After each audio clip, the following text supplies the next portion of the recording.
Since the day my brother married Anna, my older sister has done everything to humiliate her. He said she was poor, classless, and had no future, laugh at her clothes, her origins, even the way she spoke. But what my sister never imagined, it's just that simple little woman was carrying a secret that, when it came to light, destroyed everything she believed herself to be. If this story has already given you goosebumps, leave a like and subscribe to the channel. Because what happened after that revelation, no one saw it coming. I always looked out for my younger brother. Since we were little, I was like a second mother to him, or at least that's what I told myself. In truth, I liked the control. I liked knowing he listened to me, that he needed me. I had a say in everything. His clothes, his studies, his friends, even his girlfriends, especially his girlfriends. And that's why, the day he showed up with she, I knew something was about to get out of my control. Well, the name irritated me right away. Too simple, and she was exactly that. Simple. Understated clothes, too straight hair, unpolished nails, and that smile, that damned humble smile. It was as if she were always grateful to be where she was, as if she didn't truly belong anywhere. My brother Pedro was enchanted. He'd brought her to Sunday lunch as if he were introducing a princess. But there she was, with a wrinkled blouse and worn shoes, asking if she could help set the table. My mother, always passive, simply nodded. My father, who spoke little, just watched from the corner of his eye. Me, I analyzed everything. The country accent, the simple vocabulary, the way she called my mother ma'am, as if she were an employee and not a future daughter-in-law. At the end of lunch, Pedro came to ask me for my opinion. So, what did you think of Anna? I smiled. A cold smile, of course. She seems like a good person. He was happy, foolishly. He didn't even notice the pause in the middle of his sentence. He had no idea what was coming next. It wasn't long before they were living together. Pedro moved out of my parents' house and started bringing Anna to family dinners, parties, and gatherings. She was always there, always quiet. And that bothered me more than any yelling. That woman hadn't done anything wrong, but her mere presence made me feel invaded. I saw my brother's enchanted gaze, the way he pulled out her chair for her, the way he paid attention to what she said. And it hurt, because no one had ever looked at me like that. I started noticing everything: the cheap clothes, the old cell phone, the simple Christmas gifts, the way he used cutlery, the subtle spelling mistakes. And of course I stored each of these observations as ammunition. The first few times they were loose comments, almost jokes. Anna, did you see that there's now a free online etiquette course? It could be helpful. Or else, it's funny how you can be so reserved.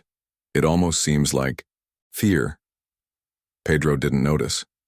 He laughed, thinking it was a joke. But Anna, she noticed. I could see it in her eyes. She understood what I was doing. And yet, she smiled. That calm smile drove me crazy, because it was the kind of smile that didn't ask for approval. And me? I was moved by it. Always have been. Over time, my nagging became routine. With each encounter, a new dig. I'd whittle her down little by little, with sweet and venomous words. I'd say it was for her own good, that I was trying to help her adjust. In truth, I just wanted her to disappear. But Anna remained there, firm, gentle, as if she were challenging me without raising her voice. And that's where my mistake began. A common mistake made by those who think they're superior. I underestimated. I thought she was just another girl enchanted by my brother's stability. I thought if I pushed hard enough, she'd break, that she'd reveal some hidden flaw, that she'd walk away. But Anna didn't fall. She just watched, silently, as if waiting for the right moment. And that moment was closer than I imagined. As the months passed, Anna began attending all the family events, Birthdays, Sunday lunches, Christmas, my cousin's baptism. Always discreet, always punctual, always with that smile that to me was like a silent provocation. I couldn't accept how easily she fit in, how everyone around her, even my parents, seemed to accept her so naturally. It was as if I were the only one who saw the truth. She didn't belong in our family. She wasn't part of that circle. And worst of all, she didn't even try to force it. So I started doing what I did best, using words like razors. All with class, of course. I didn't lose my composure. At my mother's birthday party, for example, Anna arrived with a simple gift, a hand-embroidered towel, made by her according to Pedro. Everyone praised it, but when I saw the gift, I smiled dismissively. Ah, how delicate. It even smells like an antique cabinet. Well, handmade. Some people laughed uncomfortably. Anna just looked down and thanked him. But I saw it. I saw the twinge in her eyes. And it gave me pleasure. At the next dinner, she brought a typical country sweet. I thought it was disgusting, but I insisted on taking a spoonful. Interesting, Anna.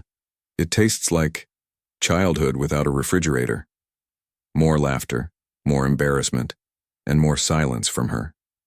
With each encounter, I'd set a new trap. A comment about her pronunciation, her posture, even her too short nails. I'd ask on purpose, "Aren't you going to get your nails done, dear? There's a good beauty salon near the center." Or else, "Your dress is cute. Is it from some online store?" Pedro didn't realize it, and if he did, he pretended. He was so involved with that woman that he had become blind. Or maybe he's just too cowardly to face me. Anna, on the other hand, never argued back, never defended herself. She just smiled, a smile that seemed to say, "You can go on, but I'm not leaving." That smile drove me crazy. I started using social media as an ally. I posted photos of the family without Anna. I posted stories with indirect messages. Class is something you can't buy or learn. You either have it or you don't. Some people come into the family but never really belong. The likes came in. Some friends laughed and sent private messages. I know exactly who you're talking about. And that fed me. Until one day, she looked at me. We were at a family lunch, and I had just made another joke about her rural origins. I commented in a funny way that my grandmother had a chicken with the same name. Everyone laughed, even Pedro, who looked embarrassed. But Anna, not Anna. She looked up, and for the first time she spoke.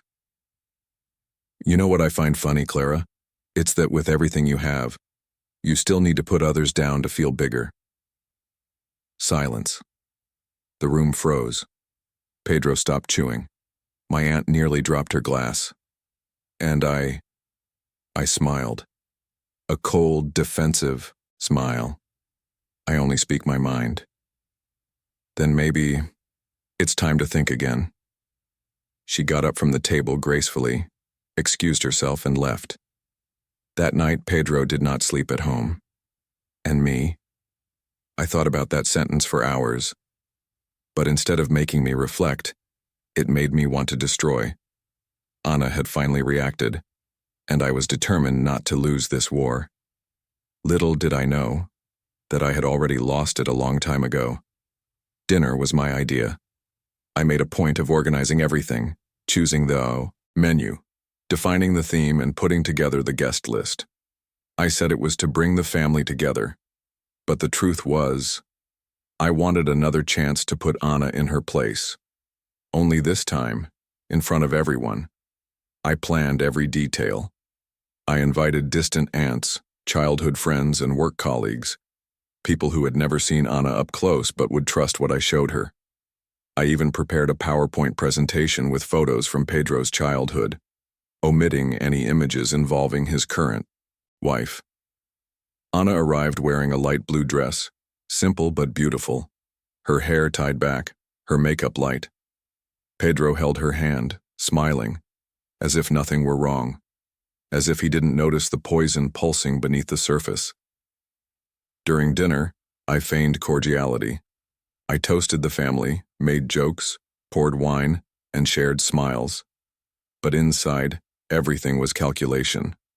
And the culmination of my plan came with the final toast. I raised my glass. I want to thank everyone for being here tonight. It's so good to see family together even when some pieces don't seem to fit together. Some people laughed, others frowned. Pedro tensed. Ana just watched me. I continued. But what matters is that we're together, and even when someone comes from far away, not quite knowing how to behave, it's our duty to teach them. Isn't that right, Ana? The room froze. I mean, we try to be welcoming, but not everyone understands what a real family is. Sometimes we confuse gratitude with convenience. My aunt coughed. Someone dropped a piece of cutlery. Pedro stood up. Clara, that's enough. But I followed. I'm just saying that not every woman who comes into a man's life is a gift. Sometimes it's just a reminder that he deserves more. At that moment, Ana calmly placed the napkin on her lap. She took a deep breath. And for the second time, she spoke. I'm impressed by your elegance, Clara. You can be so offensive while smiling. It must be exhausting to live like that. Honey, that's called personality. No, that's called insecurity with a veneer of superiority. The silence was absolute. She stood up. She looked around the table and said something that still echoes in my head. You treated me like an intruder from day one, and I accepted it because I thought love was enough. But now I understand that the problem was never my background, my clothes, my way of speaking. The problem is that you never could bear to see someone being loved without having to beg for it. She looked at Pedro. He was standing there, pale. I love you, but I won't erase myself to fit into this family. He turned and walked out of the room with his head held high. Pedro hesitated for a few seconds. Then he followed her, without saying a word, without looking at me. In that moment, I was alone, surrounded by uncomfortable glances, whispered comments, and a bitter truth. The show I put on had turned against me. Ana, with all her calm, had exposed my soul before everyone. And the worst part, she did it without shouting, without cursing, only with the truth. That night, for the first time in a long time, I cried. But it wasn't the end yet. The real downfall was yet to come.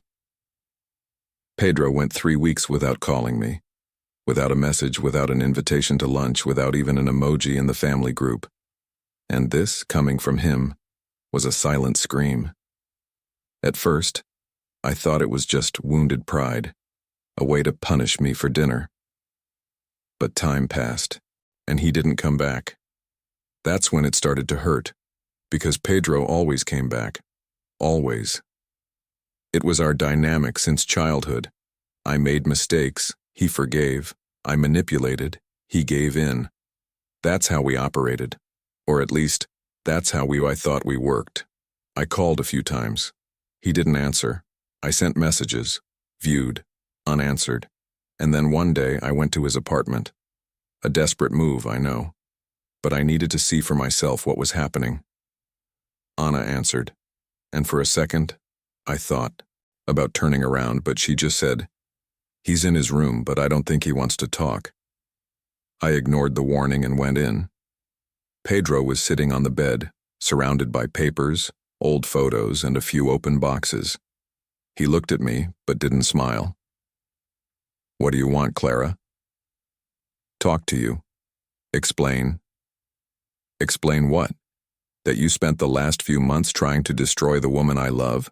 That you organized a dinner just to humiliate someone in public as if it were a game?" "Pedro, I just wanted to protect you." He laughed.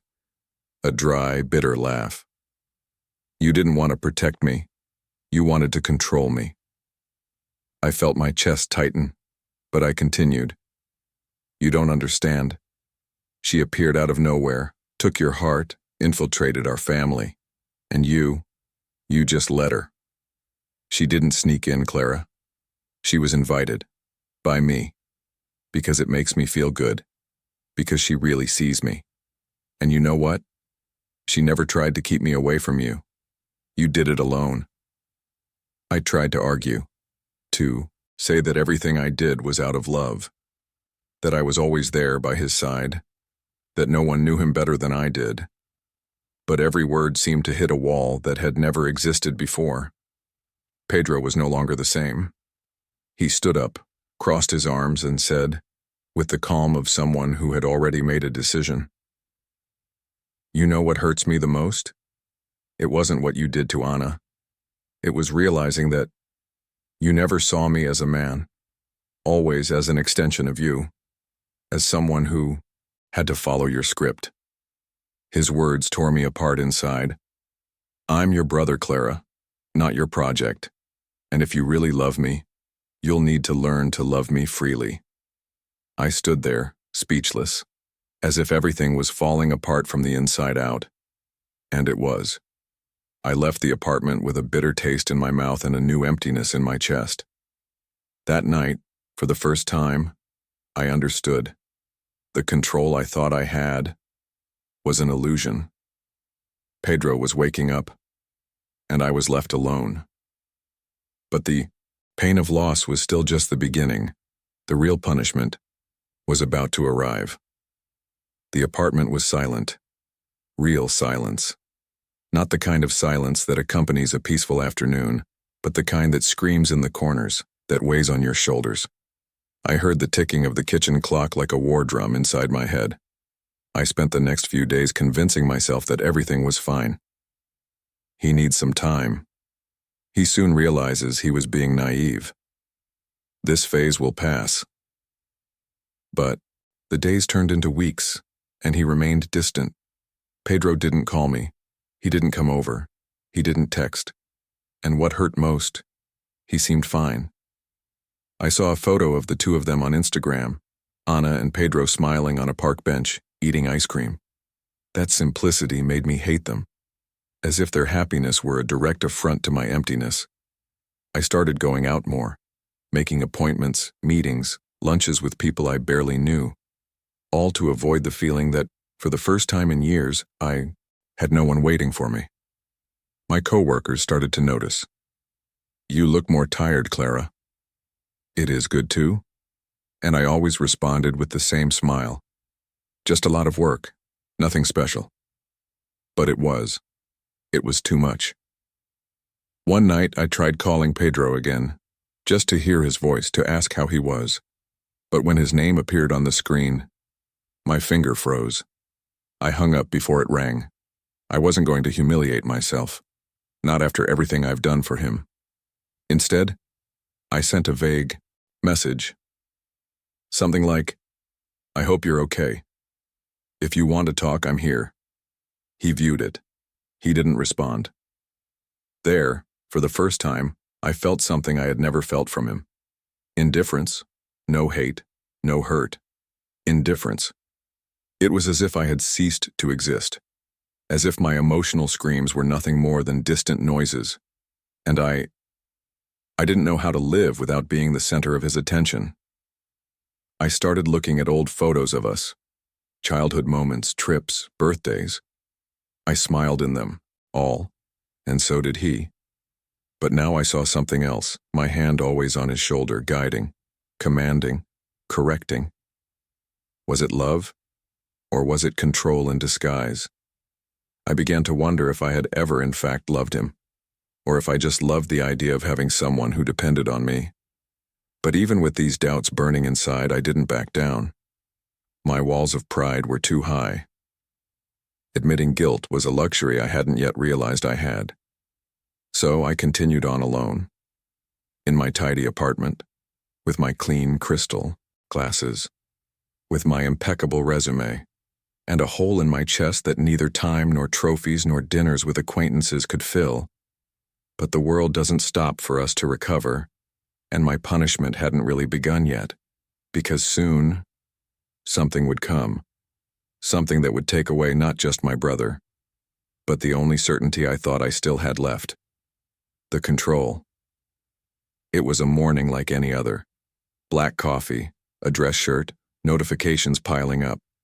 Life was going on autopilot. Or at least I pretended it was.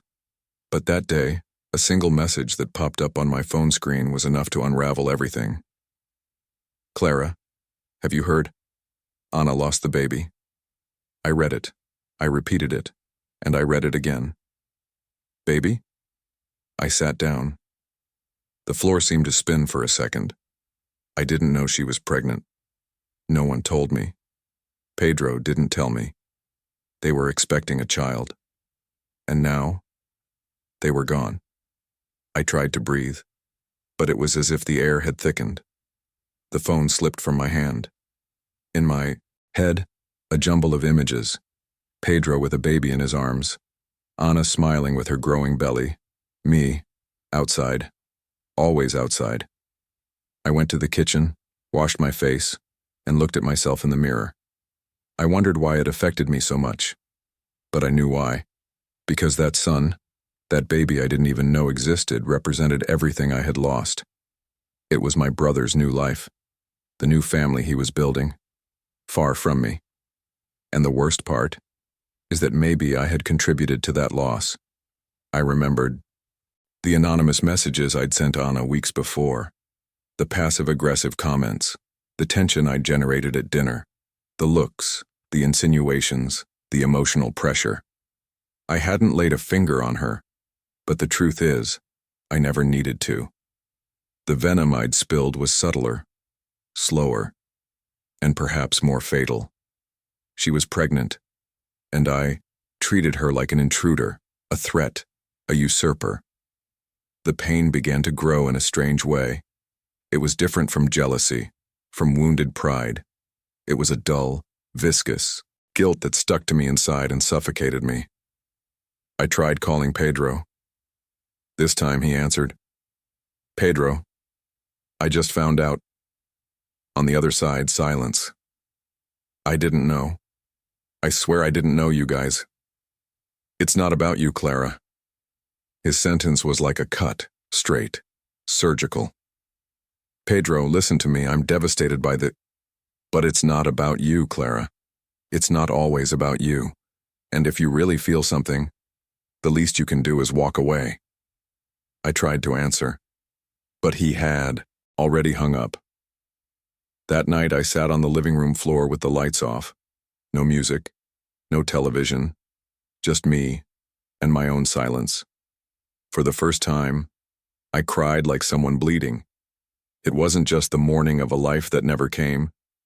It was mourning for everything I was, and for everything I destroyed trying to keep what was never mine. I began to understand what it meant to be truly alone. It wasn't a lack of company. It was a lack of anyone to forgive you. It was the beginning of the end, and the worst was yet to come. I always thought punishment came with scandal, screams, slamming doors, people accusing you, pointing at you on the street. But no, the real punishment is silence, absence, indifference. After my connection with Pedro, I tried to make amends in every way I could. I bought Anna flowers, left them at the concierge desk without a note. I sent a basket of tea and blankets. I wrote a long letter apologizing, trying to explain my behavior. I never received any answer, not a word, not a wave. The days passed and my guilt began to turn to despair. I looked around my house, clean, organized, cold, and felt trapped inside a museum of control. Everything was in order, except what mattered most. My therapist, who had been listening to me patiently until then, said something that really struck a chord with me. "You want to be forgiven to relieve yourself. But forgiveness, Clara, is not a right. It is a grace, and it doesn't always come." It was the first time I cried in front of her. I tried to go to Pedro's building again. I waited for him to get home from work, got out of the car, and called him in the parking lot. "Pedro." He looked at me, not with anger, but with weariness. Clara, I don't hate you, but I don't trust you anymore either. Tell me what I can do. Nothing, just let us live. In peace. Those words hurt more than any fight, because they were calm, definitive, and the worst part, I knew he was right. I returned, home that night with my soul torn apart. I tried to occupy myself, distract myself, organize the closets, but it was no use. Everything now felt like an empty echo. The spaces in the house began to seem larger, not because the house had changed, but because no one occupied me anymore. One Saturday afternoon, I picked up a box of old photos. It was the last thing left of what we were. Little Pedro on my lap, me cutting his birthday cake, our trips with our parents, laughter frozen in paper, and me, always in the center, always controlling, always deciding. I realized there that I was never a guide. I was a prison. I spent years molding my brother to love me the way I do, and when he chose his own path, I tried to destroy him, not out of malice, but out of fear. Fear of losing, fear of no longer being needed, fear of being forgotten. But ironically, in trying to avoid this, I caused the very thing I feared most. Pedro moved on with his life. He moved to another city a few months later. I found out online that Anna was expecting another baby. This time, a girl. They didn't tell me. And I got it. Sometimes punishment doesn't come in the form of direct pain. It comes in the form of distance, of doors that no longer open, of tables where you are no longer invited to sit. And that's when you realize true karma is the silence of those who loved you. Silence became my only companion. Not that peaceful silence, full of calm and serenity, but the heavy, cold silence that fills every corner and leaves the heart empty. I often wonder where it all started to go wrong. Whether it was that night I started controlling too much, or that afternoon I let arrogance take over, or the moment I stopped seeing people for what they really were and started seeing them as just part of my game. The truth is, deep down, I've always been afraid. Fear of losing what I considered mine. Fear of being alone. And so I held on too tightly, until I suffocated the one I loved most. Today, looking back, I see that the greatest punishment was not losing my brother. It was realizing that in trying to control him, I lost myself. Love is not tied down. Love is not demanded. Love offers itself. And when it is not reciprocated, silence is the most painful response, because it doesn't hurt the skin, but the soul. Pedro, Anna, the child who never arrived. These are parts of a story I didn't write properly. They moved on. They built a life far from my shadow.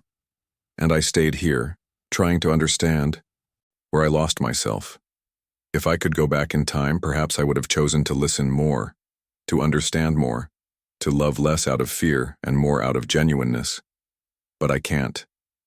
I can only carry this bitter lesson with me, and hope that one day silence will turn into forgiveness, or at least peace. Because in the end, this is what karma is, the price we pay for what we fail to love.